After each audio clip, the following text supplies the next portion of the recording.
Hey, what's going on, everybody? This is Byron, and you're watching the Tell the Story Doc podcast on All of Life TV. And look, man, we've already spent like 20 minutes, 30 minutes maybe talking already. So I hope that's a sign of how much I love this brother and how good of a friend he is and the relationship that we have. Let me also say this. I've had pastors on the podcast. I've had missionaries. I've had disciple makers. I've had all of that. I have yet to have a professional athlete.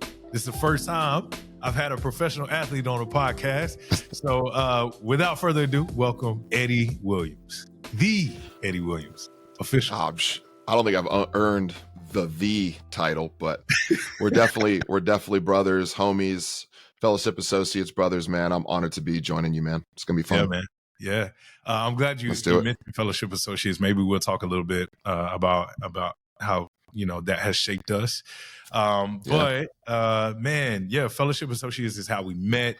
And I personally can say that the moment I met you, I was like, man, I really like this guy. Man, you are one of the most disciplined men that I know and one of the most focused men that I know. And those are things I've always aspired to have. Like I'm not a super disciplined person. You probably saw that while we were on. Oh, come on, man. Give yourself some credit. Bro. Yeah, well, but man, I've always admired that about you. And I've also admired like how focused you are. Like you see something and you're like, this is what I want. This is who I want to be. And you work to get there, man. So when I was thinking about podcasts, even this was, 8 months ago, I had written down a list and you're on that list. You've always been on that list, man. I'm glad we were able to sit down and talk a little bit. So before we get into the weeds or anything that's like heavy, I'd love to know a little bit about your story, or at least people to know a little bit about your story. So tell us a little bit about Eddie. Oh, yeah. Yeah, well, we're 3,500 miles away, man. So I'm out here in the great Pacific Northwest in Seattle. It's where my wife's from. I'm a Bay Area kid. I'm from San Francisco and grew up, born and raised out there, loving life. I grew up, generationally impoverished community. My dad came up to the Bay Area through the Second Great Migration out of New Orleans. And that's kind of like how we got rooted here, at least on my dad's side. But growing up in the Bay Area, man, it's so different than the East Coast. I mean, there's not like the Bay Area, Oakland, San Francisco, there's not like the second and third generation, grinded out, highly educated Black community out here as much. It's so different. Like we are grimy. And like, that's what adds to the culture. It adds to the culture of the Bay Area. And that's what I love about the Bay Area. And I grew up in that, growing up all over the place. I grew up in Vallejo, which is North Bay. Funny enough, 7 houses down from E40. I was just about to say, man, E40. Yeah, E40, you already know. Tell me where to go. They just renamed that 1300 block of Magazine Street E40 Way. Wow. Right? And I'm telling you, like, that's crazy to think about. Like, that's my home. That's where I came from. That's where I spent at least a good chunk of my formative years growing up. So that's my spot. And so growing up, like my dad left the family at a young age. Me and my younger sister were raised by a single mom along a lot of that time. And bouncing around. I mean, Section 8 housing, like I told you, generationally impoverished, like all around the Bay Area. And my mom actually passed away of cancer. She died. So through the time we were living on Magazine Street out there in Vallejo, she was slowly sort of ending her life, dying at cancer. And so we grew up in a really tumultuous time. I mean, we were getting house broken into. I mean, a lot of my story, but man, we had at one point growing up in Magazine Street, we had both neighbors on either side of us breaking into our house, like just taking turns. It's almost like they had their Outlook calendars synced. Like this is a side, like, hey, are you breaking in Tuesday? You're breaking in Thursday, that sort of thing. And so it was going back and forth the whole time. But growing up in that, man, it was hard. I didn't have a lot of hope. I didn't have a lot of peace, certainly. Definitely no joy. But after my mom passed away, there was this time where we weren't sure where we were going to live. And we ended up moving with sort of a distant family member throughout the process, toyed with the idea of going in the foster system. Dad nowhere to be found. And ended up with a distant family member down in the peninsula of the Bay Area, San Mateo. It's all Silicon Valley now. It's like way different. It sounds bougie, but the truth is, when I was growing up there, it was just a normal place. Yeah. And so we ended up down there, and I wasn't a Christian. I mean, the Bay Area is one of the least church regions in the U.S. It's very affluent now, but it had this mix. You had this mix of generationally impoverished communities with a mix of like infusion of tech professionals, sort of the beginning, right? IBM, Oracle, like not even talking Facebook, Google, Apple yet. We're talking like, well, Apple was there, but not what it is now. So IBM infusion, Oracle infusion. And so you have this wealth. And the crazy part about the Bay was the income gap broke down along racial lines. So you had like rich, affluent, white Asian communities, and then poor Black Latino communities. And so there's it's just like it's a double gap. So you have the racial gap, you have the cultural gap, but you also have the economic gap. So it's such a weird place to grow up. But that's what makes the Bay Area so cool. It's like this cultural melting pot. And, in San Francisco's going through this like 80s and 90s, like the Joe Montana, Steve Young years, you have Barry Bonds. And so there's all these like really cool things happen in the Bay, the hub of, technology as we know it, right? Like Google phones, Apple, Facebook, and Salesforce. My favorite thing from the Bay, Full House. Oh yeah, Full House. And, we're competing a little bit with Family Matters, right? Because you got Chicago versus the Bay, and we got the corny white family, but like somehow they got that like $9 million house. I don't know what that thing was, but that thing was massive. And I'm like, dude, let me get some of that. Like that house is nice. I don't know what Wake Up San Francisco was paying Danny Tanner, but they were paying him well. I was like, how did he afford that? Well, 9 families in one house, I guess I'll do it. But there's like 13 bedrooms in that joint too. So yeah, man, San Francisco is a great place. But yeah, that's my beginning. And then, so I was an athlete growing up, and I played a lot of sports. It was like my escape: basketball, baseball, track. I did it all. Did a little martial arts, and then, I was able to get a college scholarship. Played football at University of Idaho, and went north to the northern Idaho, which is like the last place anyone from the Bay Area would think they'd end up. And that's where I met Jesus. Became a Christian out there. The story was, I'm getting on the team bus, going to play one of our very first away games back at San Jose State. So we were, mid-major type conference at the time. And so this dude's handing out Bibles on my team, and no one's taking his Bibles because he's kind of a weird guy. Like he had bushy beard, like always wore sandals. It's a weird guy. So as a freshman, I felt bad for the dude, so I took one of his Bibles. I'm like, all right, man, sure. Like, no one's taking your Bibles. Like, I'll take one. Like, what do you want me to do with this thing? And he's like, oh, yeah, here you go. And he hands it to me. He's like, oh, you got to read the book of John, man. All the other Gospels, they'll tell you what Jesus did. This one's going to tell you who Jesus was. I'm like, come on. And so that, as a non-Christian, that preached. So I took it. And I'm like, okay, like, I'll do it. And he's like, hold on, man. And he takes the little paper Bible back. He hands me a leather Bible out of his bag. It was his leather Bible, had his name on it. And he's like, you take my Bible. And so I went home and read it. Turns out the dude was Catholic. And so this is a King James version of the Bible. And as a, 18-year-old kid who's, from the Bay Area, I can't read King James English. I'm like trying to figure out the this is and thous. But the weird part was I read the book of John in my room and met Jesus. No youth group, no like, no Billy Graham crusade. It was just me and the Bible. And I read it and I was like, man, this is unbelievable. And so from then on, man, it was a radical transformation. I started going to Bible studies, started going to the bookstore, putting books, Christian books on my credit card, which is ironic, but I was going into debt for Jesus. And I'm like buying J.I. Packer. My first book was J.I. Packer, Knowing God. That was my first book. Kid. Really? Yeah. Get out. That's the first I had no idea. Yeah. That's nuts. That was mine too. But I didn't know, like, I was just like, it says knowing God. I want to know God. And I asked the guy at the front of the bookstore. It wasn't a Christian bookstore. It was like a regular bookstore. And I was like, yo, is this a Christian book? And he's like, I mean, it says God on it. It's probably fine. So I read it and I just deepened my faith. And from the rest is kind of history from there, man. It's wanted to be a pastor 8 months after that, not knowing what a pastor did or what a pastor was, or even hearing the word ministry. I just wanted to know about God, and I wanted to serve God.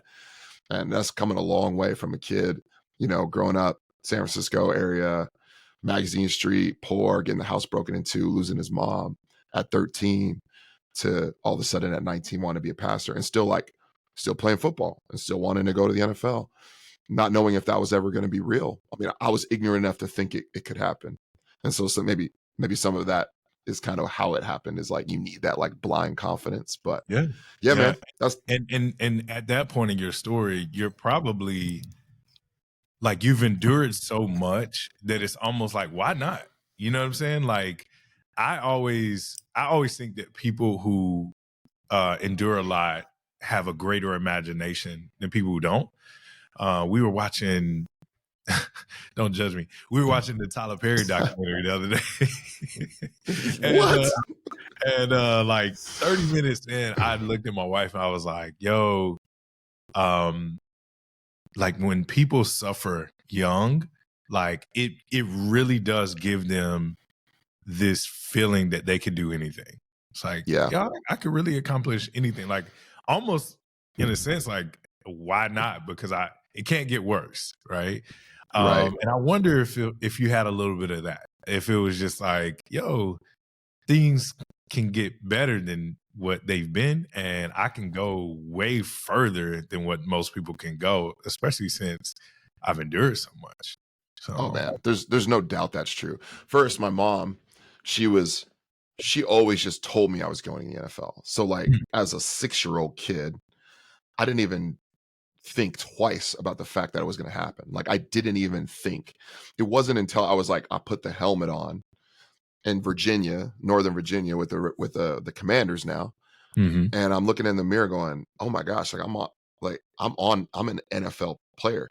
Yeah. Like I just always thought it was happening. But like, you know, there's that old phrase, like, when you've been to hell and back, going back doesn't scare you. And that's true for me. Like I never thought, I was like, I've already been at the lowest there could be. Like being alone after one of the worst break-ins we ever experienced on that night in September 2000, sitting on the living room floor of my mom with our house trashed, seeing her on that chair all alone, kind of crying, no hair, dying of cancer, and her going out, why God, why would you do this to me? Like that was her like scream. And I'm thinking like, there's nothing lower than that moment. Yeah. So like, what's the worst that could happen? You know, I'm going to give everything. Like I've got like a second lease on life. I can do anything. And once you've been there, like what is it going to be that low again? You know, like, oh, I've already done it. So to me, it was like, shoot for the moon, man. I'm gonna let it rip and let it fly. And I just had immeasurable confidence, but I also had like a gnarly chip on my shoulder. Like I was as aggressive in my mind about getting what I wanted as I could have been, because I thought this world will never give me anything. I will have to fight and claw for it. And there's some shadow to that. Like, you know, as a pastor, I know that, you know, I've done my, you know, my therapy, my counseling work. But to get to the NFL or to get a college degree or to, you know, accomplish a goal, start a business, whatever, a church, plant a church, that sort of served me. And, you know, I can't deny that God was in that on some level. Yeah. Yeah. Man, it's so much there. So much there. I think even just to be a pastor and a church planter, you have to have a little bit of that though. Like there has to be a little bit of like, just like, we're a little bit crazy, you know? Like, yeah, we trust God and all, but like, it's also a little bit in us that's like, no, like this can happen because, you know, I believe in God and I believe in who God has made me to be. And yeah, we're going to make it work. It has to be. Yeah. Man, again, there's so much there. I don't want to skip over the NFL thing, but I do. We'll go back to it in a second. But something kind of came up with me as I was listening to your story, and we kind of think about going to hell and back and all that stuff. You've pastored in a few different places, but the main places are Seattle and San Francisco. And in both of those places, yes, there's fallenness and brokenness and all those things. But there's also like a culture of, you know, and correct me if I'm wrong, but there seems to be like a culture of like, man, we have a good amount. Like we're there's a lot that we have, right? And the only reason I mentioned that is because as I was thinking about the Tyler Perry thing, and then I connect that to you, I was talking to my wife and I was like, yo, there are a lot of things that bring me anxiety and a lot of things that I'm afraid of because I have not endured like as much as you've endured or as much as like my wife has endured. So going to hell and like I am afraid to go to hell and proverbially, Yeah, of course. because I don't see myself being there already, right? How do you pastor people who may have that background or that upbringing or live in that culture? And do you think part of the like wave of anxiety that many people feel, especially in the Pacific Northwest, is because of that? Like, could that be a part of that whole thing? Oh, yes. Yes, it is, because I think San Francisco and Seattle are slightly different, at least the places where I pastored. So in San Francisco, I was in a generationally impoverished community, one of the last Black neighborhoods in San Francisco, but still to this day, like a melting pot of people. So it was maybe 40% Black, but you had a large population of immigrants, Asian and Latino, and then some sort of Indian influence. I got Indian friends that say, "Hey, Indians are Asian." Okay, I know they're Asian, but I'm just saying, for the sake of this conversation, for people to understand, Indian coming in, but affluent, right? Software engineers working for these large companies, and then white people. So a lot of wealthier white people. So we had this big mix. And so while you're preaching and pastoring, it's like I had to talk to two sides of the room. Like it was hard to thread the needle, because I have to like spend a good portion saying, "Hey, listen, it's not a secret to me that you're probably suffering, and you're really struggling right now. People have died. You've lost people. You can't make rent." And there's a large portion of you that hear that and you cognitively agree with the idea that God meets people in their suffering, but you're also at the same time sort of like checking your watch, going like, "What time is lunch? Like when's, like that's great. Like, hey, when's the game start?" kind of thing. And so it's like I'm trying to shake you awake to the fact that God can meet you in suffering and bring peace and joy. We're going through Advent right now: peace, joy, love, kindness, all that stuff. Yeah. But then on the other side of it, I'm trying to say God can meet you at your lowest. And so in some sense, it's like the most dangerous spot to be in as a Christian is a spot where you think you have everything you need already. And you have your peace, you have your joy, you have your hope. And it's in what you have, or you don't even feel like you have those things, you just don't need them. So like, I've got everything I need. Like the least church county in the United States is the North Bay of the Bay Area. It's like Sausalito. It's like the wealthiest community. Unironically, it's where Robin Williams lived. Okay. And so you can kind of get the understanding there. It's like you have everything you need, and yet underlying that sort of phony facade of a life is the deep anxiety and fear, knowing that any of that can come crumbling down at any given moment. Your life is a house of cards, because you see other people around the world, it tumble for them. And so the piece you've built for yourself can fail you. You just haven't experienced it yet. And so there's this level of fear and anxiety. Conversely, there's other communities, like you heard my story, those people are like saying like, "Yeah, it has failed me." And you go one of two places: you get immense confidence knowing, "Hey, I can do anything I want," or you just become numb and bitter and resentful to the world, thinking like, I'll never achieve what I want because I've been dealt a bad hand by God, by the universe, whatever you call it. And so it's this weird teeter-totter of trying to help people understand it. And so for me, so now I pastor in Bellevue, Redmond, which is like the backyard of Microsoft and Amazon. I'm trying to help people see that their life's a house of cards that they built for themselves. But we also have a collection of people that are native to the region, are like, "Man, this is hard." So I don't know, man. I'm threading the needle. But I think the cool thing about God is that he uniquely knits the people he wants to send to those regions. Like you're uniquely knitted for Daytona Beach. I'm the person that he's brought here. I can sort of straddle these two communities and try to bring hope to a place where I've experienced. So grew up poor in the Bay Area, like struggling, lost my mom, no dad. But then also I've played in the NFL. Yeah. Like I've worked as a tech professional. I was in sales, software sales. Like I've worked for nonprofits. Like I have a unique story, and God uses a story. So you're talking about tell the story. Like, well, my story is like, straddling two communities and trying to bring hope. Yeah. Oh man, that was so good.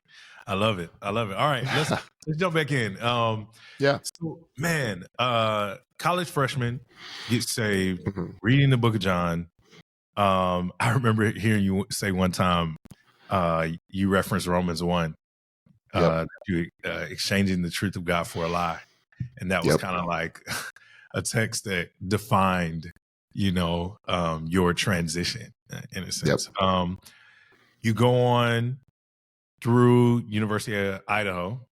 Mhm. And man, what was it like thinking through, all right, man, I'm really going to go. I'm really going to take this leap to the NFL. You already kind of hinted at it earlier that it wasn't real to you until you put the Commander's Right. helmet on. But like, Whatever they'll be called next year. Yeah. tell me about that process, like from coming to faith, this kind of fast track in your faith while also walking this path towards the NFL. Yeah, that's good. So, yeah, going back to that Romans 1 thing, one of the funny things about that is, so I read the book of John. No one's ever told me how to read the Bible other than do that. So I just kept going. Like that's how I got to Romans 1. So I read Acts, which was next. And so it happened to be like the sequel.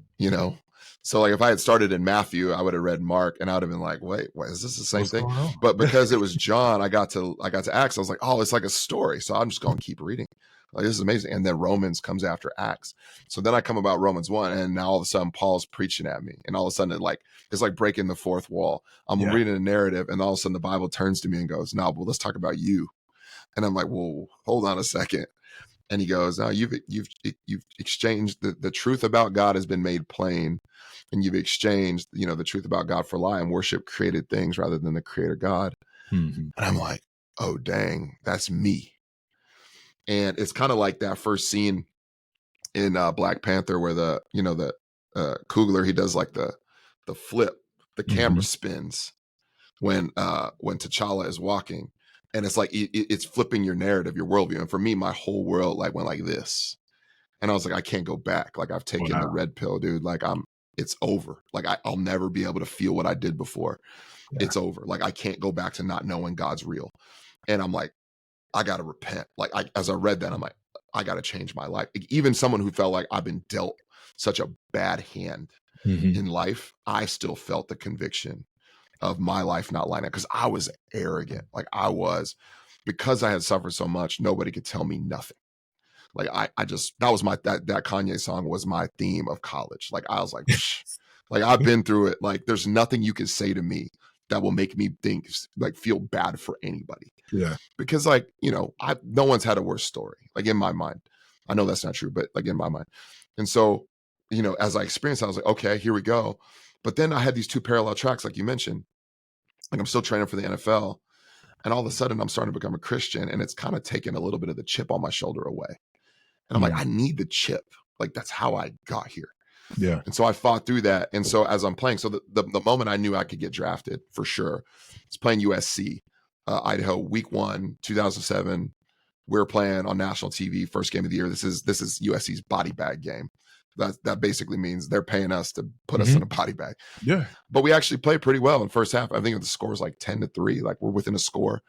And I catch a ball up the sideline. It was like a 30-yard gain. And I'm like, oh, dang, like I'm playing with the big boys. There's like 90,000 people here. And this is the real deal. And then after that, I'm starting to hear, oh, like you're on the radar. Like we had some guys that are seniors above us that were like, I was a junior. Some guys above us that were like, they were getting looks, but they're hearing from those guys, oh, like you're on their list. And so that was the year I started knowing, okay, I'm going to play, get through that. My senior year, totally ball out, have a great season. And the scouts are coming through, they're talking to you, you're sitting in the room like the Patriots, like watching film with their scout going, hey, you could go 3rd round, 4th round, 5th round, 8th round, 7th round, undrafted, whatever. And they're telling you, my last game of college, I'm all set to go. Like I'm hearing, Eddie, you're going to be a 3rd to 5th round pick. My last game, I blow my knee out. So I'm playing Boise State in a meaningless game. I have ACL, both meniscus, meaningless game. We're down like 30 points. And then it was kind of like, dang, like my life, what am I going to do now? So like I'm injured, not knowing what the deal is. Like I don't have any clue. Like, do they draft people anymore? Like I don't know. So I'm like on monster.com, like within a week of my ACL surgery, like going like, I guess I'm looking for a job, man. What am I supposed to do? And then I get a call from one of the agents that I'd been talking to. He's like, hey man, I'll still represent you. Like you're going to be fine. You know, you might fall in the draft if you can't do anything at the combine. But it was in that like 8 weeks. I had to be on crutches for 8 weeks because I had my meniscus repaired, which whole long story, but essentially a repaired meniscus is different than a scope, which means you can't put pressure on it. But I basically spent that 8 weeks growing and learning about Jesus. And that was the 8 weeks God met me, was in my bed or on my couch with my leg up, nothing but time, books. And that's at the time where like podcasting started. That got big. Like, you know, you could get some audio clips, but podcasts, preaching podcasts were huge at that time, like 2006, 2007. And so I'm watching John Piper, and someone gives me a John Piper like talk from like a Acts 29 boot camp. That's like how I got experience to like Reformed, other than that J.I. Packer, but which I had no idea what Reformed was at the time. But like hearing Piper, hearing Matt Chandler, Mark Driscoll, these guys, Ed Stetzer came on the scene. I'm listening to these guys like, and then someone's giving me R.C. Sproul books and I'm reading, I'm going, oh man, this is good. And so at the end of that 8 weeks, I was like, I don't need the NFL anymore. Here I am 21 years old going, I'm just going to be a pastor right now. And so I just kept training, but I'm like, I'm just going to be a pastor, which who in the heck would give a 21-year-old who just became a Christian any amount of authority? That you should never do that. But that's what I thought, bro. Like I thought that. And so we're sitting in a church one day. My wife, my girlfriend, I should mention, at the time, who is now my wife, she was a PK. And we just jumped into a church and we're looking for a new church. And they start a series on Mother Earth, which wrong church to be in. But I didn't know that. I'm like, series on Mother Earth. And then they play a Rob Bell Numa video, which I didn't know what that was at the time. But I'm like, okay, that's the wrong church. But that's where I felt like God spoke to me and say, this is not the way my church is supposed to be. I want you to do something about it. So I kept training, went to the combine, get drafted 7th round, 3rd pick in the 7th round, fell in the draft, still was excited about it. And I felt a discontent in my first year in the NFL because I'm rehabbing my knee and I'm like, I want to go pastor. But it was like godly mentors in my life were like, hey, Eddie, you're always going to have ministry. Yeah. But God has placed you here now. And it might be a year, it might be 10, it might be 4, 5, 6, whatever. This is where you are. You can do ministry wherever you're at and you'll always have ministry. But I want you to live out this dream. And so then I was like, I got comfortable and I was able to just play my career. And so that was kind of how I navigated it. It was a huge challenge. I do think there was a weird thing where becoming a Christian actually kind of hurt my playing career because I was navigating it at the same time. And I wonder if I had not had that exposure until after, if my career would have been more successful or longer or whatever. But the truth is, who cares? Like I met Jesus and that's what's most important. So I got to say this. I was going to ask you this question. So I'm glad you brought it up. Yeah. I know 3 former NFL players that are all in ministry in some way, shape, or form. All 3 of you, like, you could have had longer careers had you not like walk with Jesus so intently. 100%. You know, so like Aaron Curry, he got drafted by Seattle. He left right before you got to Seattle, I think. Jason Cook, I don't know. Do you know Jason? Jason Cook.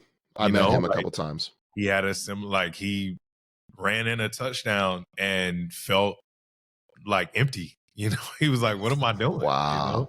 You know? And then you, man, and I tend to believe that you can't be as great for some reason if you are like called by God in that way. Which we're all like, you know, I'm sure there are Christians in the NFL, right? But like, y'all were called, I think, for a greater work. So Aaron Curry's like coaching now, by the way, but that's cool.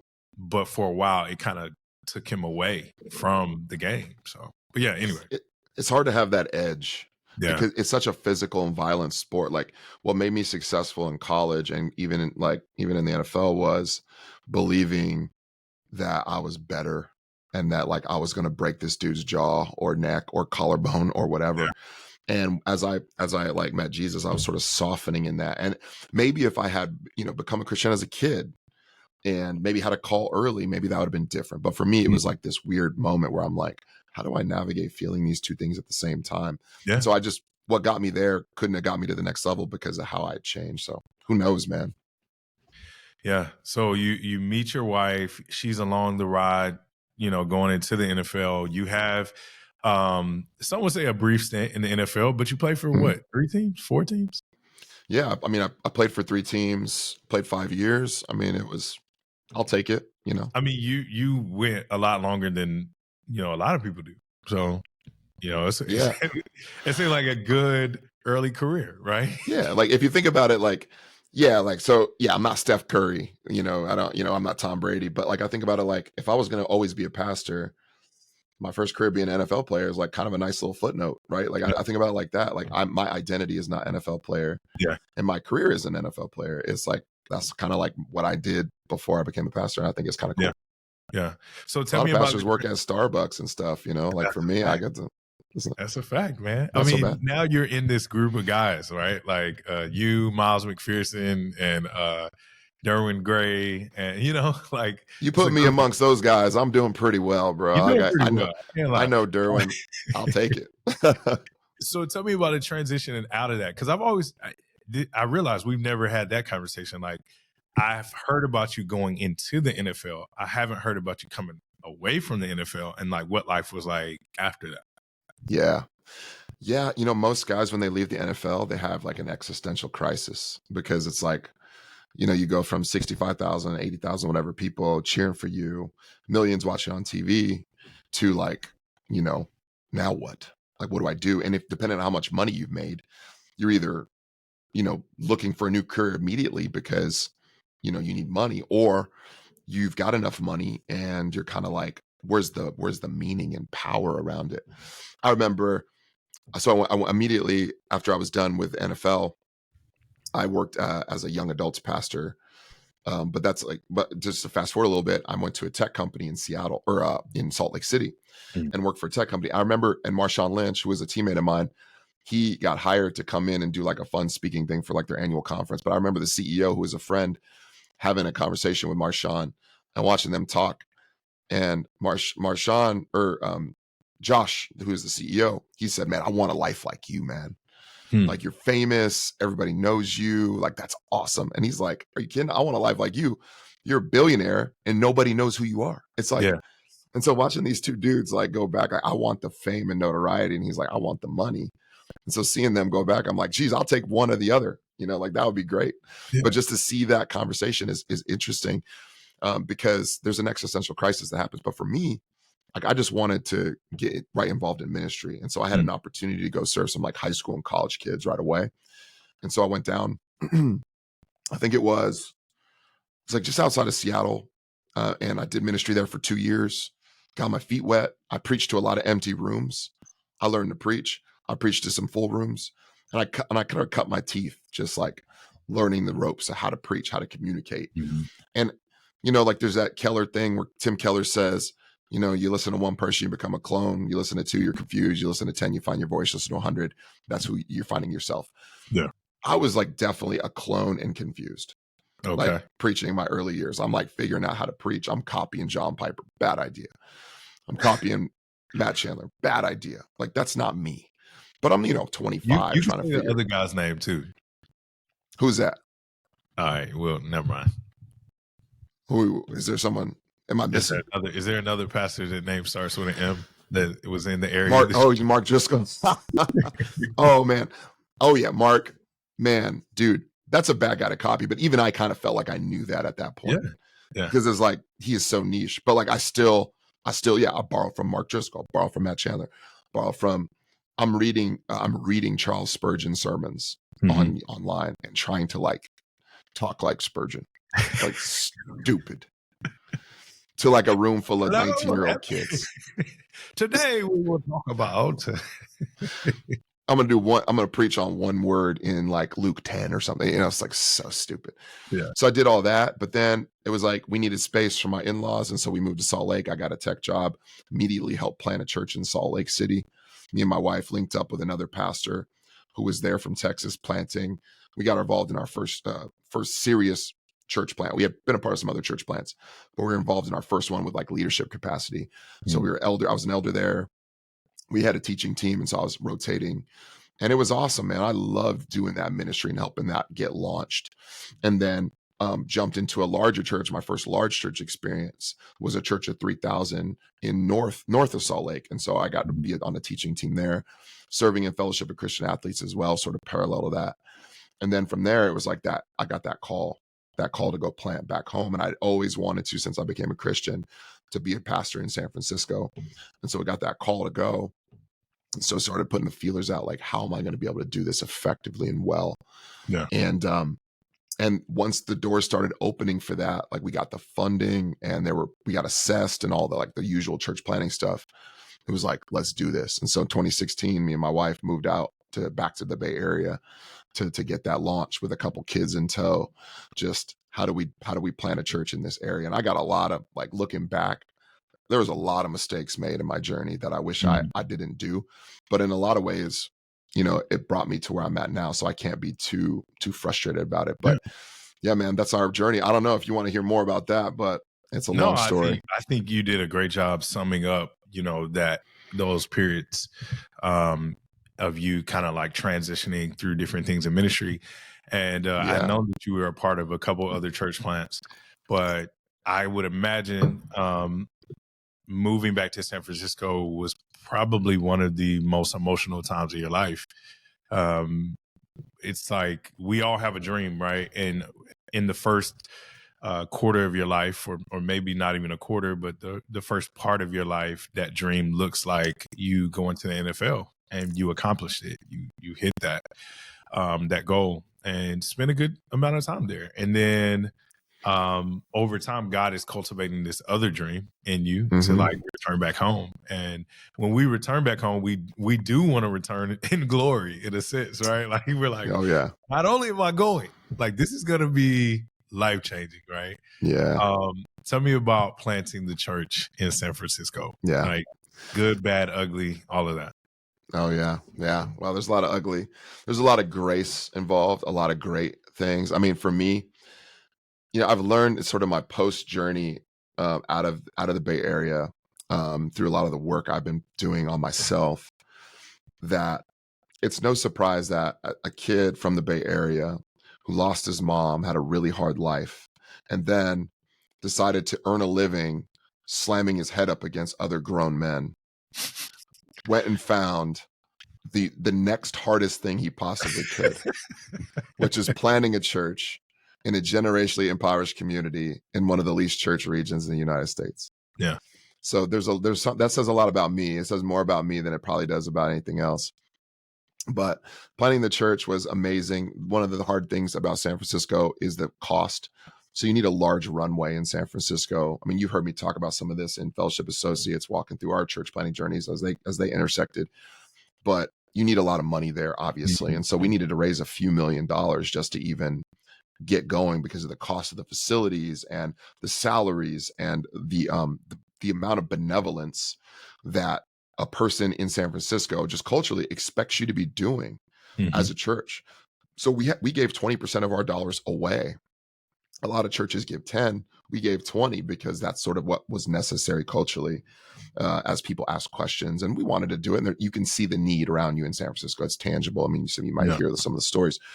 And so we raised a lot of money. But then there, it's like, as we left our like larger church in Utah, like, hey, who wants to go with us? Like, nobody.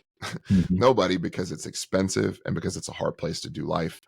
And so we parachuted into a city that I'm from, and my story ran parallel with the church plant. And so I'm going back to a place where I left, where I had a lot of hurt and I had a lot of struggle. And my dad lives 45 minutes down the road and doesn't have a relationship. And other family that are there and so, I'm not going back to this wonderful homecoming. I'm going back to a place where I had a lot of pain and suffering, and I don't have a lot of family. And the family I did have, they moved out.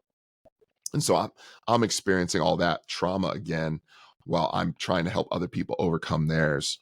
And so God was teaching me a lot about myself in the midst of this plant. So we get there and we start having some early success. We get 30, 40, 50 people gathering in our living room almost right away as we started making relationships. And the one way I felt like I could have success as a church planner was to be as relationally connected as I could. So I started having coffees with everybody. I'm talking 4 or 5 coffees a day people that might come to the church, other pastors, nonprofit leaders. Who can you connect me to? Can you get me money? Can you pray for me? Can you do all of it? And just asking those questions. And that sort of built that core team up. And alongside that, affiliating with a few key networks was really crucial for us because we needed the funds.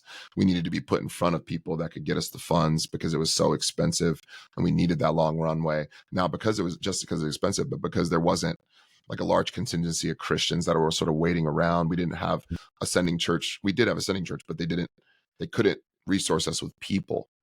And so we're in that spot where we needed all those things. And we were able, by God's grace, to get a lot of those things. And God sent a lot of crucial people to help us. We needed people of peace, men and women of peace, and we found them. And they would jump in either with our team, or they would connect us with people, or they were part of other churches that supported us. And I did a lot of preaching at other people's churches, and they were, excited to have me come out and say, "Hey, who wants to go with Eddie and Sarah? Go." And along the way, we'd pick up a couple from each of those congregations that were just dyed in the wool, loved what we were doing.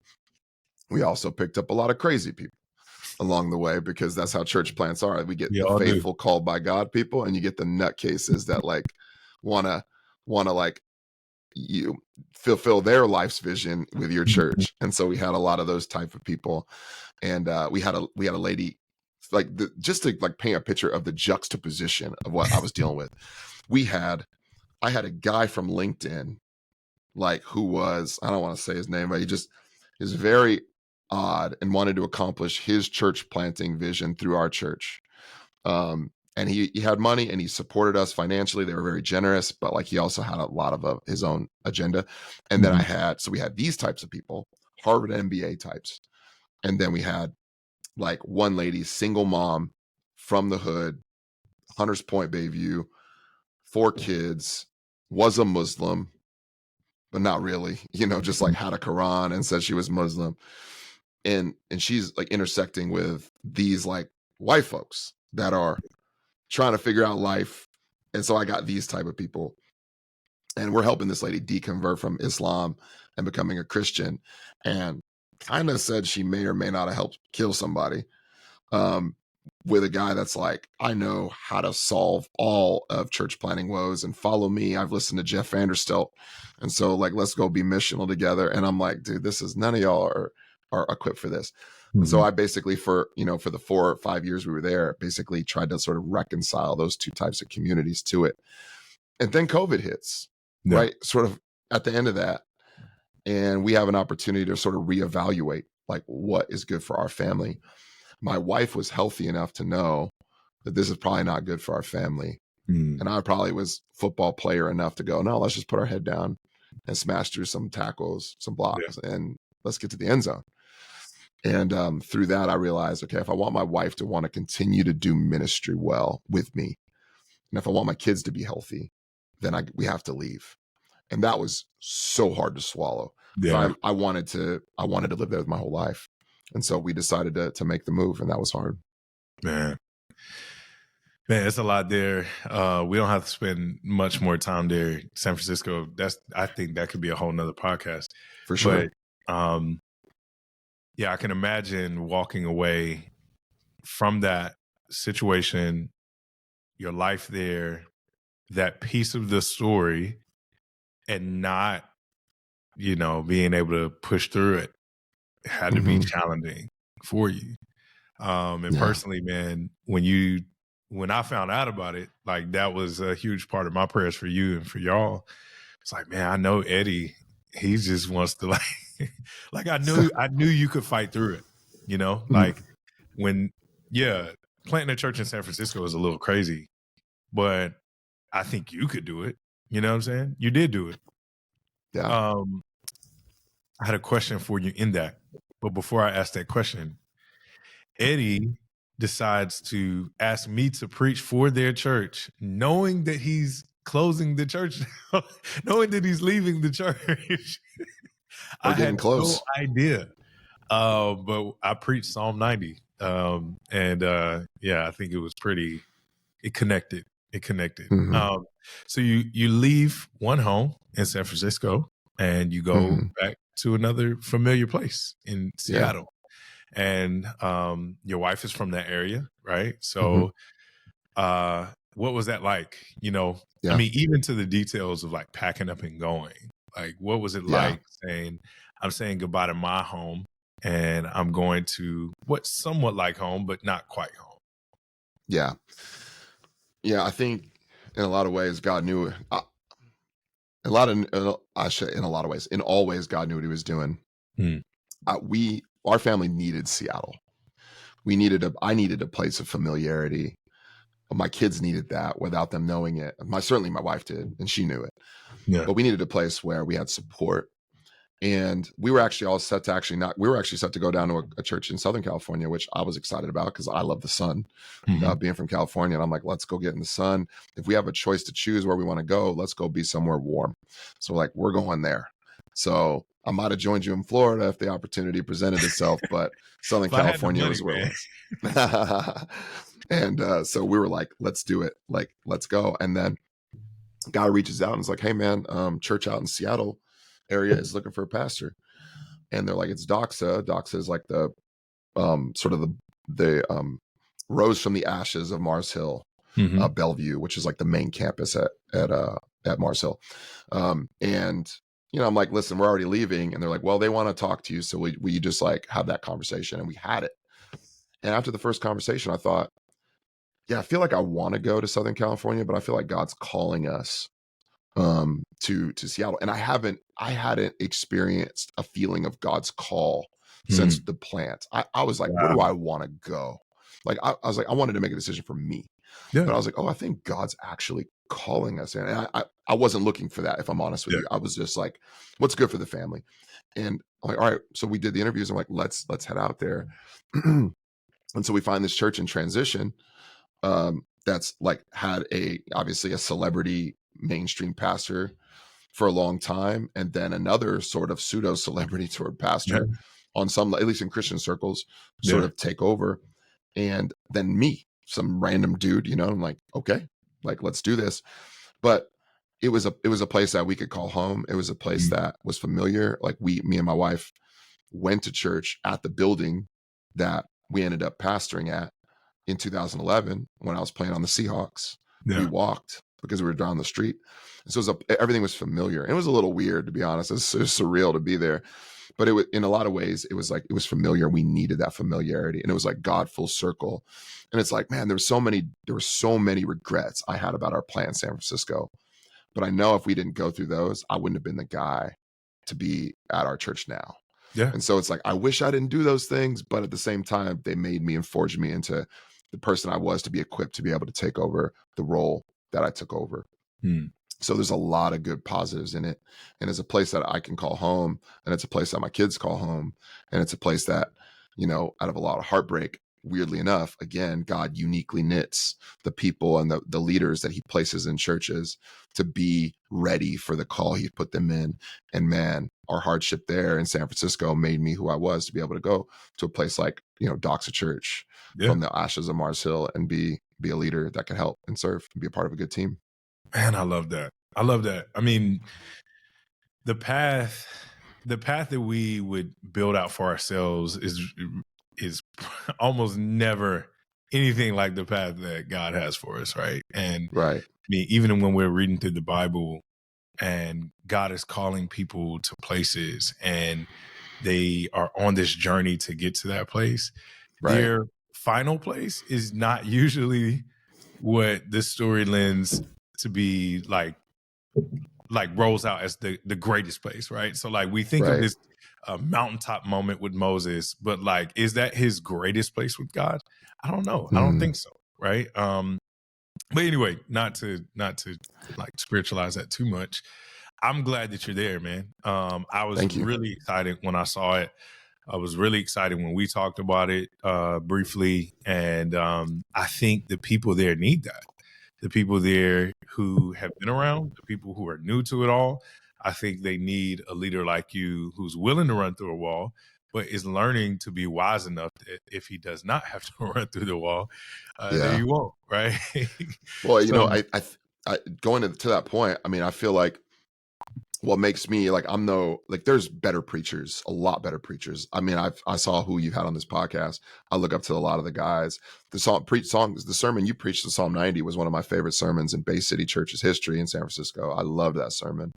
Obviously, it spoke to me in the season we were in, but for me, like, I'm the right person for the job I took, because I think our church needed a voice that had experienced some of the lows you talked about, or we talked about earlier, and who had some more realism and less idealism. Yeah. And, sometimes what makes those great previous pastors so awesome is they're so great at painting a vivid picture of idealism and what could we be. And I think at the season our church was at, we needed someone to say, hey, listen, but actually we're all struggling. Wow. And let's talk about that.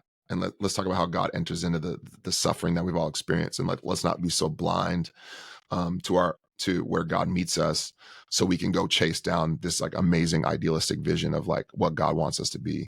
Yeah. And for the season that we're in, we needed that.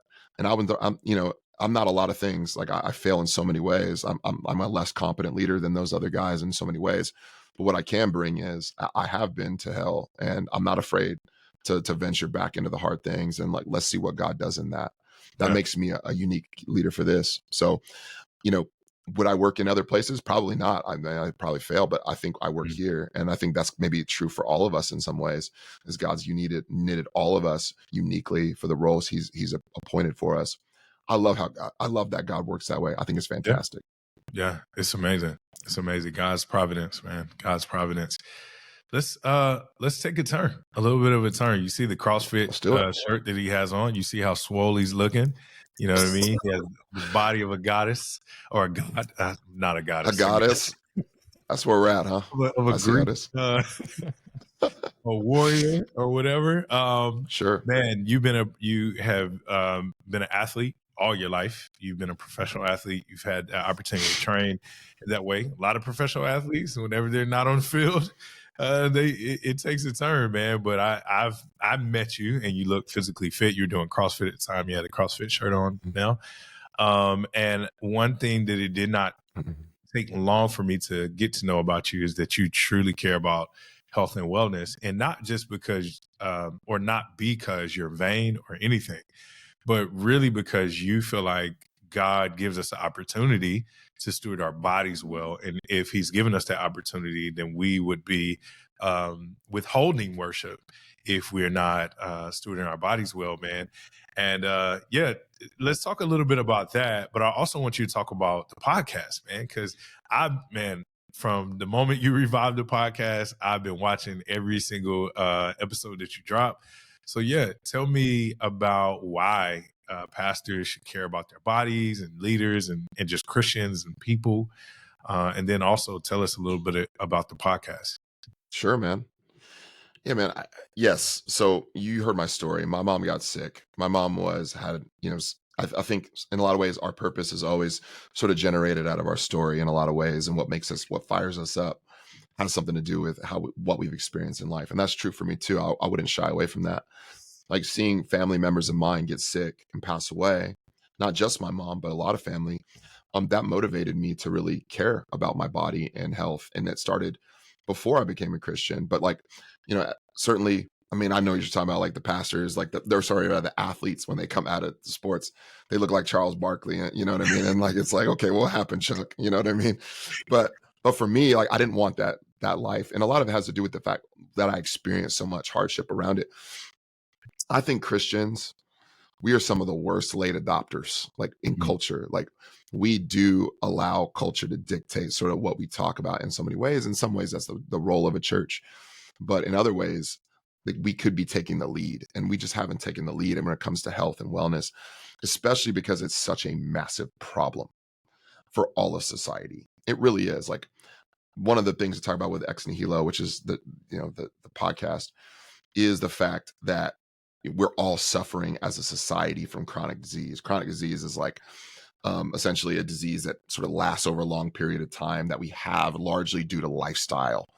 And we experience these things all throughout our lives. Like 1 in 2 Americans now has a chronic disease. When I say chronic disease, I'm talking about things like hypertension, heart attack, stroke, type 2 diabetes, obesity, Alzheimer's, dementia, other autoimmune conditions, some forms of cancer. We're talking half of us has at least one chronic disease, and 1 in 4 has multiple chronic diseases. That means there are things we can be doing that are largely preventable to solve some of the most suffering that we typically have. One of the largest killers of young people under age 40 is chronic disease. So we have things like suicide rates going up. We have things like, and we have some other things, car accidents is another, but chronic disease, largely preventable, right? Dude, some of the stats on this are shocking. Like 91% of prescriptions filled in the United States are from chronic diseases. Yeah. So you're talking about 9 out of 10 things you and I go to the pharmacy for, we could not have by just changing our lifestyle, changing what we eat, how much we move. 3/4 of all visits to the doctor are for chronic illnesses. 99% of Medicare dollars are because of chronic diseases, and 83% of Medicaid dollars are because of chronic illness. So when you think about those things, the craziest stat, $47 trillion we will be spending by 2030 on chronic disease worldwide. Wow. 47 trillion, dude. So what I love this because it has Christians are able to sort of like connect to it. But one health doctor calls chronic disease a slow motion plague, but more wide scale. So we talk about the plagues in Egypt and all this stuff in Exodus, but when you talk about that like that, this is a plague. We are dying. Why don't leaders in particular care about those things? We should care because our people are being affected by it. And food is like the one place we're allowing culture to sort of dictate. Like when it comes to like social media and job and stewardship, you name it, alcohol, we always take the lead. Like, oh, no, hold on. What does the Bible say? But when it comes to food, we're always like, I don't know, like all things in moderation. Don't be too religious about it. It's like, well, that's because you really like food. But it does matter and it does affect us. And it's because we're not dying immediately from diet. We don't put the emphasis on it. We should. But the fact of the matter is we are dying at large scale rates because of diet and our lack of movement beyond anything else. And it's not even close in the United States. I can go in any direction. If you get me talking on this, Byron, I will talk for hours. So you might want to like hone me in. I forget what the original question was. Whenever you do your podcast, I'm always wondering, does he script this out or is he just talking? Like bro, it's in there. It's just in there. Like I got a little notes that I'll like keep on my screen here, but dude, I get passionate and I just start letting it rip. Yeah, man. Let's talk specifically about pastors though. Because I've seen people say over and over. Well, no, let me rewind a little bit. Especially in urban neighborhoods, you get your Hebrew Israelites, you get your Nation of Islam, right? And one thing that they have constantly and consistently called out is the pastor and what the pastor looks like and what the pastor eats, and the fact that we would allow for men to stand in front of us to deliver the word of God to us that are obese, that are dealing with, like you said, chronic illness. How can a person help steer our spiritual lives if they're not stewarding well their physical life? Yeah. I'll say one thing you'll probably never hear me say ever again. The Black Hebrew Israelites are right. Like this is the one area where you could say this is absolutely true, because think about it. If you knew your pastor was an alcoholic, let's say, and he was drinking 5 nights a week and he was getting drunk, you'd want to know that, right? Like you'd want to know, and like there might be a reason for that, and he might need to step back from a season. If you knew your pastor was a porn addict, you wouldn't take what he says on marriage and sex more seriously, and you'd want him to take a step back. But for some reason, we will allow a poor stewardship of our bodies from our leaders and be totally okay with it. And that's something that needs to change. The Bible is very strong on gluttony. It's very strong on gluttony. It puts gluttony right alongside drunkenness all throughout Scripture.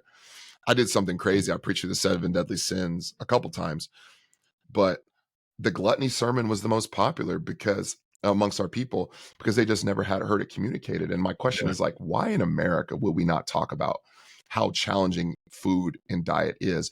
I think it's because we really like it. We Yeah. want to eat it and we want to enjoy it. And so churches are like famous for the church potlucks and the church bake sales and all these things, especially in the South. No offense, Texas, and you know what I'm saying, the Baptists, my Baptist pastor friends. But it's so culturally accepted that we just skate over it. A few reasons why leaders need to, and pastors in particular need to care about this is the stewardship issue. First Corinthians 6 passage, right? Like, your body is not your own. You were bought with a price. This is a temple of the Holy Spirit. We steward our bodies in every other way, whether it comes to sexual purity, whether it comes to getting enough sleep, whether it comes to making sure we're not out late, we're sleeping enough, all these things. And yet, Doritos and McDonald's and, Slurpees and all this other stuff is totally reasonable. You have to understand, like, there's so much more at play with food than we think. We give big pharma, big agriculture, big food in general, so much credit. We think that they're trying to help you. They're not. They are trying to make money. That is their number one goal. Their number one goal is not whether you die or not. They don't care. As long as you don't die right away, then of course they got to put a label on it. But as long as they make money, they lobby the government and they get things passed. They subsidize studies that tell the world that what their product is totally reasonable and fine to eat. And they make money off of the back of you. And they genetically modify your food so it's more addictive and it's easier to produce so that they can increase their profit margins. That is the temple courts of the highest order. And yet we totally let that slide. From the leader's perspective, you have a responsibility to steward your body because you are made in God's image, and you have to pay attention to what you're eating because the people in society are not, their goal is not your flourishing. Yeah. Just like any other area. Like, you wouldn't just have unmitigated access to social media for your children and for your congregation, but we allow unmitigated access to whatever you want to eat. Because the reason why we don't do it on social media is because we know that people's goal on social media is not your flourishing. It is for them to like get likes, comments, and views and to make money. That's it. The same is true for food. They have no desire. They want you to like the taste because that means you'll eat it more. That's all. They don't care about your health. So we need to steward our body if we're made in God's image. The other thing too with leaders, like, we are so tired. We're exhausted. It's already hard to plant churches. It's already hard to be a pastor. Ministry is hard enough. Many of us are like an old, like a Dell computer running Windows 95 trying to load Logos Bible software. Like, impossible, bro. Like, you know what I'm saying? Like, it's impossible. But here we are, like, bogging down. We got the rainbow wheel of death because garbage in, garbage out. You put garbage into your body, you're going to produce very, very limited and probably garbage results. And with all this talk and around in society around health and wellness and stuff now from the secular community with like ice baths and who knows what, you got Andrew Huberman and all these, like, Joe Rogan, all these people are like, look at that, like, I could do that. The Christian community is 15 years behind, like always, when it comes to everything. Quality of life, stamina, quality of ministry, all suffering. And as a leader, as a pastor, I told you I'd talk a long time. As a pastor, you have people looking at you as their example for how you would live. You want them to follow your marriage. You want them to follow the way you steward their money. You want to be generous, but they're also looking to you of their example with your body too. And Paul says, follow me as I follow Christ. There's nothing wrong with being a strong example in how you want to steward your body well. And then, dude, longevity. Like, so what I get most in the biggest like pushback I get on talking about health as a Christian pastor is, man, I don't want to worry about what I eat. Like, I want to tell people about Jesus. Like, I'm just on mission right now. Like, it's about making disciples. And it's like this sideways energy. And it's like, weirdly enough, the longer you are on planet Earth around, the longer you're here, the more disciples you can make. Go figure. Like if It's you, easy math. yeah, it's easy. So if you live longer, you can make more disciples. Like, but if you live till 35, 40, 45 years old and you get chronic disease and you get sick, not only might you die earlier, but you'll be less effective in your disciple Yeah, making. So yeah. being around longer is better. The other thing too is, what about your kids? What about your children? Like, don't you want them to have you as long as possible? Like, I got 4 kids, I got 3 daughters. I intend to walk every single one of my daughters down the aisle. I'm gonna be here for them, Mhm. Lord willing, right? God willing, anything could happen, but I'm going to do everything I can to be here as long as I possibly can, because I want to be there for them so I can help lead them in the ways of Jesus, and I could be a resource for them, and I could pass on generational wealth to them. I want that. And I also have a son. I care about him too. I want to be a Mhm. good dad to him too. So it makes intuitive sense in my Yeah. mind. And there's all sorts of like scientific reasons why it makes sense, and there's all sorts of spiritual reasons it makes sense. And I got like examples out the wazoo for both. So it's Yeah. just Yeah, man. I mean, if you just like look in the Bible at, like, if you start at the beginning, go all the way to the end and just look at diet, right? And look at how people eat, um, and eat the way that they ate, you'd probably be pretty good. Like you mhm, could do okay.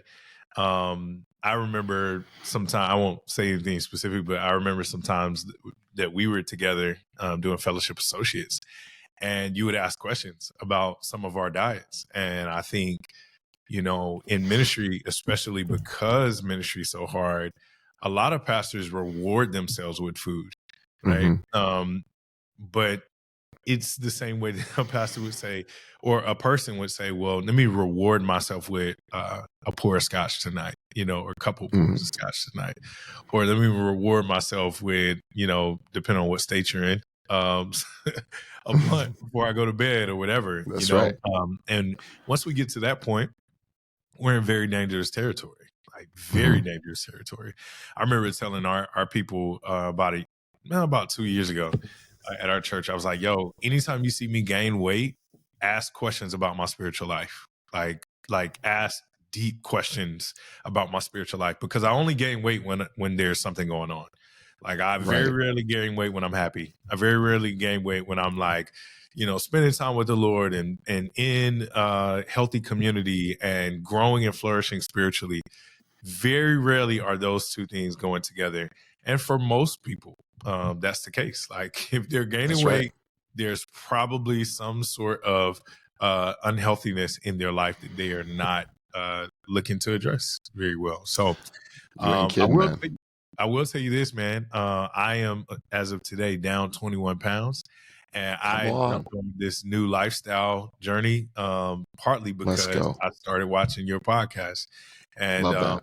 I love the way you communicate, because in life, I think there are way too many people sugarcoating stuff and and trying to make things sweet. Sometimes you need people to tell you directly, like, no, you need to stop eating this. You need to stop doing this. You need to get more sleep. You need to do these things in these ways. And that's what I get from you and your podcast. That's awesome. It's been a blessing to me, because again, like you're right, we're behind in the conversation. Joe Rogan's telling Mhm. us these things. Joe Rogan's Mhm. not a Christian. I listen to Huberman all the time. Huberman did Mhm. just say that he said he Yeah. believes in God.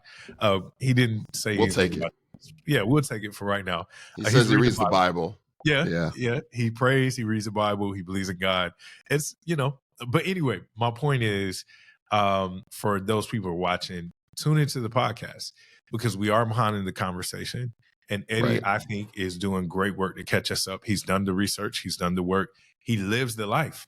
Like, I mean, dude is getting meat sourced from all kinds of are you still? Well, I won't call anything because we're not sponsored, but Yeah, yeah. he's getting grass fed beef and all of those things, and he's going to the Mhm. farmer's market. He's living the life out. So I appreciate you being that Appreciate example you. to me personally, man. It really Hey, has helped. I think I just want to respond to one thing real quick, because you mentioned, like, if you see me on health, if you see me gaining weight, then ask about my spiritual life. And one of the biggest sort of the biggest things opponents would say of like caring about your lifestyle in the Christian circles is, it's just so hard. Like, life's already hard enough. And so if I want to reward myself with some food or like a drink or a blunt or whatever it is, then I'm going to do that. and like it's already hard. And so all things in moderation. And I just want to, this is worth its weight in salt for this whole podcast. Like this one little principle, this one thing. Here's what you need to know. It's a dirty little secret. If you think it's too hard to eat healthy, you need to know that big food and big pharma and big agriculture have gamed the system for you to believe that's true. So they genetically modify and engineer foods that if you eat small amounts of, you will become addicted to, and it will be hard to sort of restrict calories. If you eat God's way, if you eat the food as close to the way God made it as possible, if you source yourself and find yourself grass-fed meats, pastured eggs, organic vegetables, and organic fruits, and you eat these things, you will not have the cravings that you do trying to sort of mitigate, like, oh, I had a 100-calorie snack pack from Oreos or Chips Ahoy, and then I got a little Ritz cracker here, and I'm having a little chicken there, and I'm croutons on the salad. You're trying to balance this thing. It gets incredibly hard because ghrelin, which is your hunger hormone, has been modified and kicked upward by all these foods that are genetically modified to do so. So it is harder to sort of go on a calorie restricted diet when all you need to do is eat food as close to the way God made it as possible, wild caught fish. And you do these things, then all of a sudden your hunger hormones will self-regulate. It's almost as if God made us that way. It's almost as if God knew what he was getting at by trying to get food, trying to produce food for our bodies. When sin comes into the world through Genesis 3, we start getting ourselves in the thorns and thistles, and we try to overcome them with some of our modern practices to try to like circumvent that, make money, and get us and make money and make you hungrier so you'll eat. Big Pharma's in bed with it. Monsanto's in bed with it. They're all making money, but you're losing. So the biggest principle is how does God create food? How do we eat it as close to that way as possible? And all of a sudden you're not as hungry as you are. And it's way less hard to actually be on a diet and stay in shape. Yeah. Who would have thought God knew what he was doing? Yeah, man. GMO does not mean genetically modified food. It oftentimes means God move over. That's our way of trying to modify food and say, hey, God, we'll take it from here. We need to make money and make people hungry. That's why you should eat Starburst and whatever the heck else abominations that people are eating, Reese's Pieces and whatever the heck. I get on my son all the time because he'll like eat, if you let him, he'll eat that stuff all day. But if you put 4 green beans in front of him, he's struggling. And I'm like, you don't see anything wrong with this? Like, there's nothing wrong with you. You have a problem. We're working on him, man, but it starts with me, and that's why I made the change. And you're right about it, bro. Like, I was thinking about this the other day. I was talking to my wife. I was like, yo, why am I not hungry? I feel like I should be hungry. Am I sick? Like, am I dying? Like, what's going on? Yeah. And then I was like, no, actually, I'm not supposed to be hungry. You get used, once you detox some of those things, you kind of get used to just eating enough for your body, right? And once you eat enough for your body, you're good. Like, and I'm trying to like teach my family that now too. It's just like, no, you don't have to clear your plate. When I was a kid, it was like, no, you sit here and eat until your plate is clear. Yeah. No, you don't clear your plate. Eat until you're full, and then let's put it up. Find something else later. Yeah. So, do you think Jesus was walking around Galilee every 90 minutes with brain fog, like looking for the next 7-Eleven snack that he could eat? Like, I need a hot dog because I ate 2 hours ago and I'm hungry and I need a Coca-Cola. Like, Jesus wasn't walking around doing that because they were eating food much more healthy and natural than we are today. Yeah. And man, fasting. Like, they were fasting regularly. They were sleeping long, and they were very active. And we talked about this. I did a sermon about fasting and feasting the other day, or a few weeks ago. And I was asking people the question, how much more food do you think you eat than Jesus's disciples? And I was like, yo, the reason why we never feast really, outside of the feast of obesity we call like Thanksgiving and all of that stuff. Like, the reason why we don't feast, or we don't feel like we feast, is because we feast every day. It's like, man, there's so many people who are like feasting every single day. You ate more food in one meal than Jesus ate in like a week, right? Yeah, So, or for probably sure. more than a week. But anyway, um, I thank you for giving us that, because I think more pastors, leaders, just Christians in general, need to Hmm. think in that way. I'm going to ask you one last question, and then we'll look at wrapping up the interview, Sure. because this is something I got frustrated with, as my body was telling me I needed a change, but I just had not. I didn't feel equipped to actually make the change. I wasn't ready to be free. If for the person who's listening to the podcast and they're like, Eddie, you've convinced me. You've convinced me. What is my first step or my first few steps? What can you give them in figuring out, okay, what does tomorrow look like? Or what is even tonight? What does tonight look like in me making my first steps towards being able to steward my body a lot better? I think that's a great question. And everyone has to start somewhere. I think one of the first things that's helpful to know is that something is better than nothing. So often, we do these like diets, these crash diets, and we think, oh man, if I fall off the wagon, then like that means like I might as well just go all in and hit Five Guys and just get a bunch of French fries and whatever. And it's like I'm done. So just know that like any little change you make is going to help you. It's a step forward. And so there's a level of like, get confident in that first and foremost. I think principally thinking about it, and then I can maybe like talk principles, and then I can go more practical.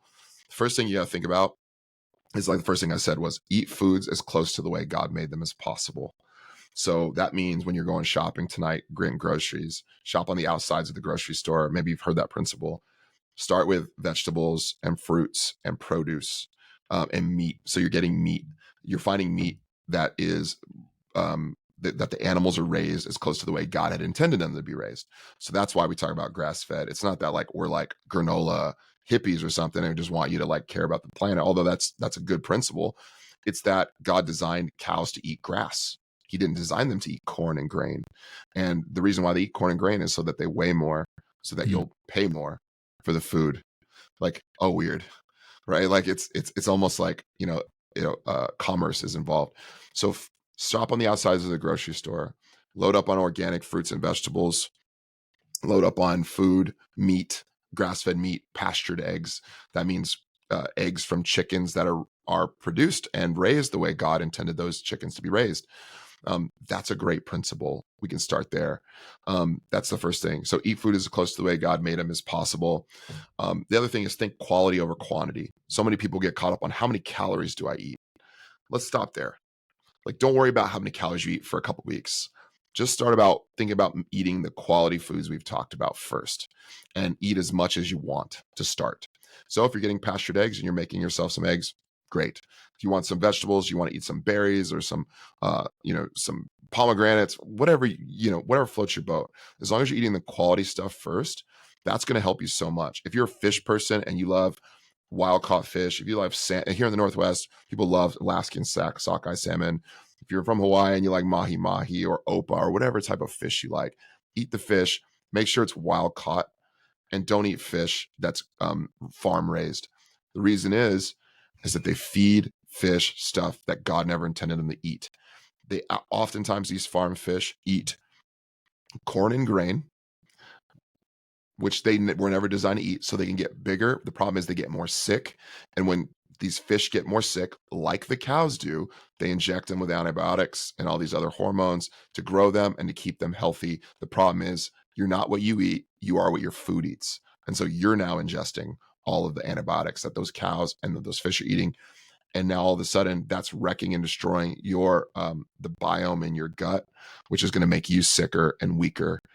So think quality over quantity. Go home, shop around the edges of the grocery store, eat as much grass-fed steak, chicken as you'd like, eggs. Make yourself a big salad without all of the seed oils in them from on the dressing. Avoid that.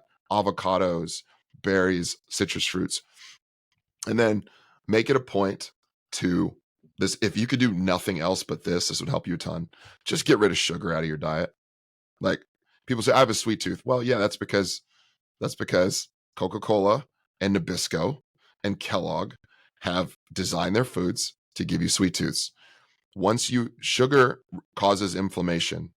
Inflammation is the number one precursor, chronic inflammation is the number one precursor to every modern, major, and Western disease. if you can eliminate chronic inflammation from your body, you will live much longer if you just did that. Sugar causes that. So eliminate as much sugar as you can. You can eat some sugar with in the form of fructose with fruit and fiber. But if you're adding sugar and pouring honey all over stuff and pouring syrup all over stuff because you think it's healthy, because it's natural, I'm just telling you, you can avoid a lot there. And then if you want to get a little bit more detailed, the first thing I tell anybody, I do a little bit of coaching. First thing I tell anybody, if you want to get more detailed, is eliminate gluten, eliminate dairy, and eliminate sugar. If you can do those 3 things first, see how you feel. If you feel good, you're onto something. And then you can begin to add some things back in. It's called an elimination diet as you see fit, but pay attention, because if you add them back in, you're going to start to realize some of these things are hurting me. Some of these things are making me feel off. That's the key. But I bet you, if you were to eliminate those 3 things for 2 weeks, and then you were to add one of them back in, you're going to feel so bad that you're not going to want to eat it. The funny thing is, when you feel bad, that's how you always felt before you did the 2-week thing. And so I'm convinced most people have never felt optimal in their entire lives. They've never felt as good as they could possibly feel. Yeah. And if you did that, you will. So I think that's a good place to start for people. That's good, man. Sugar, gluten, and what was the other one? And dairy. Dairy, sugar, dairy, gluten, dairy. Yeah. I mean, that's one thing, the last thing you said about feeling optimal, that's the thing that really hit me. I was like, man, I don't know the last time I felt good, and that bothered me, because I'm like, man, I'm 35. I should be able to do a lot right now. Like, right. I'm still young, I'm in fairly decent shape. You know what I mean? I should be able to do more than what I'm doing. And being able to be at your optimal shape and optimal health, I think is important for all pastors, and especially like church planners and leaders. And, we're doing things that, are crazy anyway. Like, we might as well feel good while we're doing them. So you have first fruits of energy too. Like, you have first fruits of your tithe. What about your first fruits of your energy? Yeah. And man, I'll tell you what, if you change your diet, I'm gonna tell you, your sermons are going to be better. Your preaching is going to be better. Your studying is going to be better. You're going to be able to recall thoughts easier. Your analogies will get more clear and more concise, because you're actually operating at a higher level. Your body and your mitochondria in your body is producing energy at it more efficiently, and you're not as bogged down. Like, if you eat pancakes with syrup and then go preach, I guarantee you, if you had a cup of black coffee instead and maybe some eggs, your sermon is going to be better. Yeah. I heard a guy say that. He was like, man, all I do is black coffee and eggs with a little bit of avocado, and that's it. Like, I think he said 1 egg. He was like, 1 egg, avocado, like mixed with avocado, black coffee, just to get a little bit, there. I usually fast on Sunday mornings. I want to go into the preaching moment fully fasted. Do a walk before that. But anyway, drink some water. I do that too. Yeah. Well, I'll just tell you real quick. Black coffee for me, water with electrolytes, maybe some Himalayan sea salt. Get that electrolytes in you, your body's actually feeling good. And I go in black coffee. I mean, I preached 3 on Sunday. I was done at 2:30 and I hadn't eaten, and I felt with clarity. And then I go in and I'll, have lunch. So that's the way I do it. I won't get you started on alcohol, but he did just do a good episode on alcohol. And, like, I'm not like a super heavy drinker or anything, but I have decided to cut alcohol completely for a period, and maybe I'll never go back. But I know that you said that you're not doing alcohol right now. But I mean, the one thing I will highlight that you said, which is true, is like, it's poison. There's no positive about it. Like, there's nothing. It does nothing for us. So anyway, literally nothing. Yeah, man, it's been a pleasure, bro. We could do this for a long time. Like, we definitely could. We just enjoy having the conversation. Man, last couple questions. They're really short. Actually, I'm only going to ask you one short question, because we've been on here for a good amount of time. Cool. You played for Seahawks, Washington, Browns.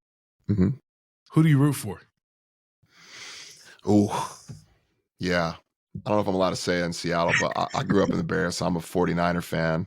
Okay. So it's bang, bang, Niner gang for me. But I do still very much follow the Seahawks. I've been to the alumni stuff. I care about the Seahawks. And I love the Browns. Like, if I root for any other team, I root for Cleveland Browns, mainly because they're the lovable losers a lot of the time, and so they're good. They're having a good season. But you got the most like playing time with the Browns, right? Yeah. I was there for 3 years, so I have more of affinity there, and my wife does too. So we love the Browns, we love the Seahawks, but man, I can't. I'm a Niner fan, and I love it. I love the Niners. I dig it. Yeah. I'm a Carolina Panther fan, so that's a good way to end the podcast. Yeah, it's a great way to end it. Just like their season over. Yeah, man. Man, I appreciate you, bro. Love you to death. Hopefully I can get out to Seattle at some point, grab some coffee, do some fun stuff. You can give me the grass-fed beef or whatever. Pause. Yes, sir. On that. Anyway, yo, thank y'all for watching Tell the Story Doc podcast. See, I haven't eaten today, so I'm getting ready to end my fast for today. But thank y'all for watching Tell the Story Doc podcast. Make sure you go to Ex Nihilo podcast. You can find it on YouTube, and I think you're on all podcasting platforms. Mm-hmm. You can also find Eddie. He has a number of ways to be found, but you can find him on Instagram and social media stuff. Or you can go to Doxa's website, and he's the lead pastor at Doxa Church in Seattle. So thank you all for watching, and remember to live all of your life in Jesus Christ.